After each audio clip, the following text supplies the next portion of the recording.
po'y magtatapon ng basura. Tingnan nyo. Samahan nyo ako.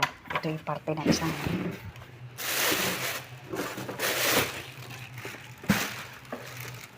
yan, tatapon pa tayo ng basura. Ito po yung parte ng isang OFW. Yan. Ang buhay po ng isang OFW kailangan patient. Kailangan may patient ka, hindi ka maarte.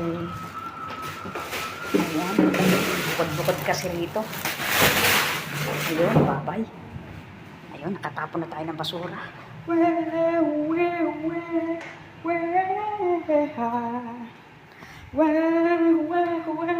O kailangan happy ka lang para hindi ka naboboring.